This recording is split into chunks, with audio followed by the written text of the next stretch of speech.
За сайн байцгаана уу. Одоо сүүлийн үед ч гэсэн өмнөх үеуд ч гэсэн хүмүүс өөрөө цагийн менежментээ яаж зохицуулдаг вэ гэдэг асуудал байнга тулгардаг. Тэгээд маш олон бичлэг одоо ном, сонин гэдэг хүмүүсийн ярилцлагыг сонсоод ингээд миний өөрийн цагийн менежментийг гаргахад тааш тохироход жоохон хэцүү байгаад байсан. Тэгэл чухал биш, яаралтай биш гэл нэг тийм толгой эргүүлсэн юмнууд айгүйх байсан. Тэгээд би өөрийнхөө хувьд яаж цагаа зохицуулдаг вэ? Яаж өөрийнхөө амьдралын хэмжээг хиймээр байгаа зүйлүүдэд оруулдаг вэ гэдгийг та бүхэнтэй хуваалцахаар шийдлээ. За маш олон зүйл байна. Тэгээд юунаас эхлэх вэ гэхээр эхний ээлжинд одоо бид нар угаасаа нөгөө хамгийн чухал асуудал бол ерөөсөө өдөр тутамдаа хийж байгаа ажил маань орлогын үүсэх болж байгаа ажилдаа бид нар хамаг анхаарлаа төвлөрүүлэх ёстой. Тэгжээж бид нар одоо Улаанбаяр идэх хоолтой амьдрна. Тэгэхээр миний хувьд гэх юм бол өсчин байгаа. Би одоо өсчин хийдэг учраас би өөрчлөлөгчөө өөрөө олох шаардлагатай суудал түрээсэлж ажилдаг. Тэгээ өөрөө Австралид байгаа учраас монголчуудынхаа одоо зарын community Facebook group дээр зараа тавиад тэгээ түүнээсээ өөрчлөлөгчөө олоод ажиллаа хийдэг. Тэгээд салон дээр бол гадаад өөрчлөлөгчөө аавна. Гэхдээ тэр нь бол одоогийн байдлаар бол цөөхөн байгаа. Би бол монголчуудынхаа үйлчлэгээ авах цаг дээр очиж ажиллаа хийдэг. Өсөд үед нь очиж одоо ажилдаггүй байгаа. За тэгэхээр би энийг одоо яаж шийддэг вэ гэхээр өглөө босоод өдөр оройгоо 3 удаа зараа шинжилээд тэгээд ажиллаа хийж байхдаа зураг бичлэгээ хийгээд тэр доор нь одоо рил бичлэг сурчлагаагаа хийждэг гэсэн. Тэгээд ерөөсөө энэ үндсэн ажлын маань стресс ингээд дуусчдаг. Сүүлийн үед бас нөгөө нүүр бодлтынхаа инстаграмыг хөгжүүлэх гээд бүтэнсээ өдөр болгон нүүр бодлтын бичлэг хийх гээд бас шинээр амьдралынхаа хэм маяг руугаа оруулж өгч байгаа. Бүтэнсээ өдөр ажиллаад хараад модельаа авчираад тэгээд нүрийг будаад гой бичлэгээ хийгээд рил хийгээд дуусгах гэдэг сул цаг гаргасан гэх юм уу. Тэгээд одоо үргэлжлүүлээд одоо TikTok бүжиг хий гэж бодож байгаа. Яагаад тэгж байгаа вэ гэхээр би өөрөө бүжгэн дуртай. Тэгээд дасгал бол хийх дурггүй. Тэгээд өөрийнхөө хэм маяг жоохон ч гэсэн хөдөлгөөн нэмийг гэж бодоод 7 хоногт нэг удаа нэг TikTok бүжиг сурахын төлөө бас нэг цаг хөлсөө гаргаад бүжиглэх нэг сонирхолтой байсан учраас бас тэрийг амьдралынхаа хэм маяг руу оруулъя гэж бодоод бүтэнсээ өдөр тийм цагийг өөртөө гаргаж байгаа. Тэгээд ер нь яг гол ойлголт гэх юм бол та юу хийхийг хүсэж байна?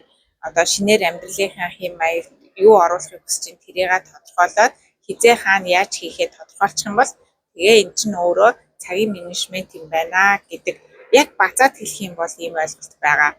Та одоо яг юу хийх шаардлагатай? Ном бичмээр байна уу? Эсвэл шинэ юм сурмаар байна уу? Тэрийг өглөө хийх үү, өдөр хийх үү, орой хийх үү те? Таны амьдралд ямар сул цаг гарч ийн тэрийг ажиллаад өөрийнхөө амьдрал руугаа оруулж өгөх нэ. За жишээлбэл би одоо бас нэмэлтээр нүүдэлчдийн бясалгал гэдэг сургалтанд сууж байгаа. Тэр маань бол өглөө 3:30-д босоод 4-өөс эхлээд 8 цагт дуусдаг. Тэгээд өөр сул цаг байхгүй учраас яалчгүй унтах цагаас 3 цагийг хасаад ингээд өглөөний цагаар сургалтандаа сууж байгаа. Тэгээд сургалт маань маш үр дүнтэй гой байгаа учраас би өөрчлөлөн бас 2 дугаар шатандаа сууж байгаа.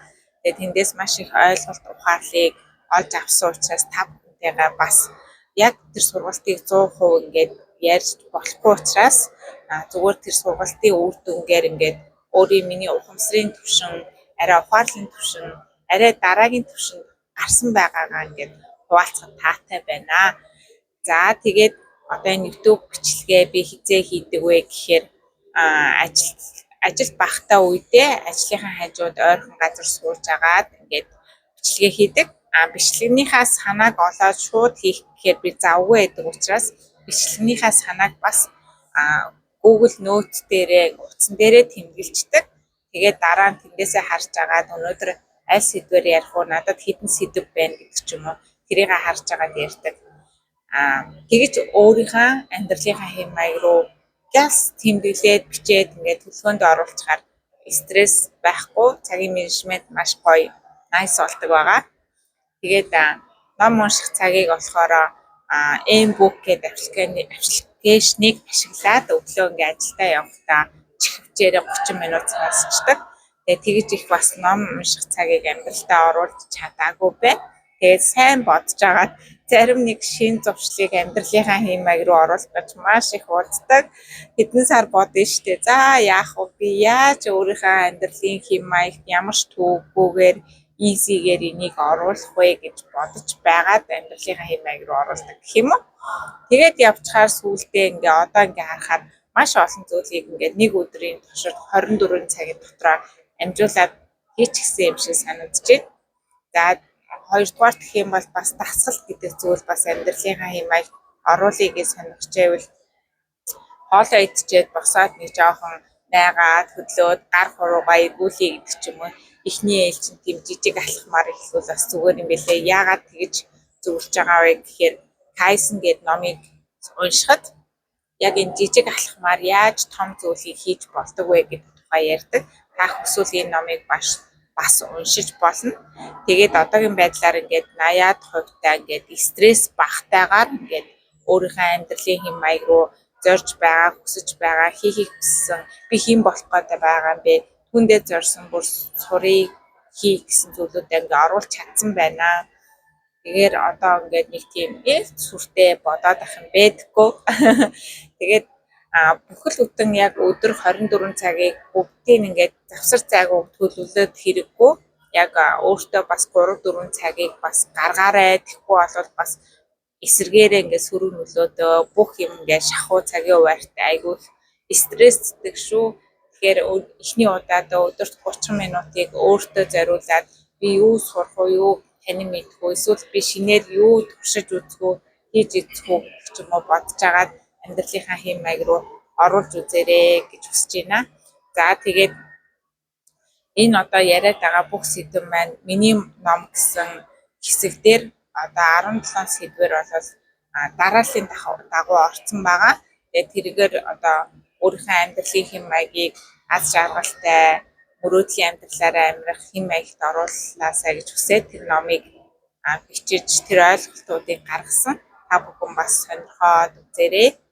За хоёрдугаар гэх юм бол одоо энэ цагийн менежмент өөрийнхөө амьдралын хэм маяг руу юуг яаж хэрхэн оруулах вэ гэдгээ мэдэхгүй байгаа бол би өөрийнхөө туршлагаар бас хувийн зөвлөгөө өгөх боломжтой байгаа шүү. Сонирхох юм бол миний Instagram руу доор бичсэн коммент хэсэгт оруулсан байгаа Instagram-аар холбогдоод мэдээлэл авах боломжтой байгаа шүү.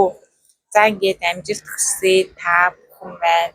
Эрч хүчтэй, зоригтой, тэмүүлэлтэй, аз жаргалтай гоё амьдралаар өдөр болгон амьдраасаа гэж хүсэж байна. Яагаад гэвэл амьдрал богинохон хизээж хинч явчиж магадгүй. Яагаад гэвэл юу ч юм бэ өдөр болгоных гоё хайрлаад өглөө гэдэг үг чи өөрөө тий за чамд өглөө шүү.